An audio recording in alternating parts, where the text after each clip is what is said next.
তাই গেলে এই তো দোকানে গেছিলাম, সুজি আনলাম। এই তো দেখো, সকালবেলা আমাদের একটুখানি টিফিন করতে হবে, তারপরে ভিডিও করতে পারবো, নাহলে পারবো না, খালি পেটে পারবো না গো। সুজিটা নিয়ে নাও, বানাবে আজকে। এই যে দেখি সুজি দিয়ে এখন কি বানানো যায়। কাট করে নিয়ে চলে এলাম গ্রামের দোকান থেকে। এই যে আমার কুলটা ঘোরাঘুরি করছে আমার কুটুস বাবাটা। হয়ে গেল রেডি। এখানে মাছ আছে সেদ্ধ করা। এই কোথায় দেবো? একটুখানি মাছ দাও। না আর নেবে না। না আর একটুখানি দাও, মাছই নেই ওর মধ্যে। ফালতু হয়ে গেছে এটা, অল্প, অতটা বড় কেন? ফালতু একটা আমার। খাবে না, না দিলে একটুখানি খেতে চায় না, ভাতগুলো মুছে খেয়ে নেবে। কত তোমার মুছে খাওয়ার লোক ওরা, দেখাই যাবে। টুং টুং তোমরা খেয়ে নেবে বাবা। মি ম্যা আরেকবার বল। কোথায় এখানটা দাও, এখানটা। এখানে আর রোদের মধ্যে দিও না, এই দিকটা। এখানে দেখো ওদের খাবার দাবার হচ্ছে, এদিকে আমাদের ফুলকপির চপ হবে বলে ফুলকপি আলু সিদ্ধ হচ্ছে। আজকে সকালবেলা আমরা তৈরি করব সকালের জলখাবারে সুজির পোলাও, মানে ওই ঝাল সুজি। সুজি নিয়ে নিয়েছি পরিমাণ মতো, এবার ভেজে নেবো, একটু শুকনো কড়াইতেই ভেজে নেবো। ফুলকপি আর আলু আর লঙ্কা। সুজি ভাজা হয়ে গেছে, নামিয়ে নিলাম। কড়াইতে দিয়ে দেবো সরষের তেল। ওদিকে যেহেতু ফুলকপির চপ হচ্ছে, তাই কিছুটা ছোট ছোট করে ফুলকপি কেটে নিয়েছি, আর এখানে আলু রয়েছে আর কাঁচা লঙ্কা, সমস্ত সবজি দিয়ে দেবো। পরিমাণ মতো দিয়ে দেবো লবণ আর হলুদের গুঁড়ো।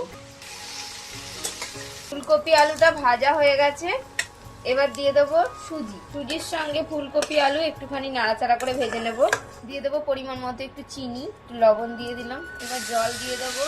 জলটা কিন্তু একবারে খুব বেশি দিলে হবে না, অল্প অল্প দিয়ে দেখে দেখে দিতে হবে। তবেই তৈরি হবে সুজির পোলাও। আমার ওয়াইফ খুব ভালো রান্না করে সুজির পোলাওটা। আমি প্রথম যখন সুজির পোলাওটা করেছিলাম কেমন হয়েছিল বলো? ভালো। না প্রথম করেছিলাম যখন, মনে নেই। প্রথম যখন করেছিলাম আমার ভালো লাগেনি, আমার বলছি কি খায়। তারপর কাদা কাদা কাদা মনে থাকে না আমার কিছু মনে থাকে না। কাদা কাদা হয়েছিল সেই জলটা। হ্যাঁ, সেই তোমার বাবা বললো কি, হ্যাঁ ওটাই তো। তাহলে কোনটা? অল্প অল্প জল দিয়ে আমাদের ঝরঝরে সুজির পোলাও তৈরি হয়ে গেছে, এবার নামিয়ে নেব। ফুলকপি দিয়ে শীতকালে সুজির পোলাও। এই দেখো সুজির পোলাও আমাদের রেডি হয়ে গেছে, আমাকে দিচ্ছে এখন। এই তো আমাকে এক বাটি দিয়েছে ফুলকপি দিয়ে সুজির পোলাও।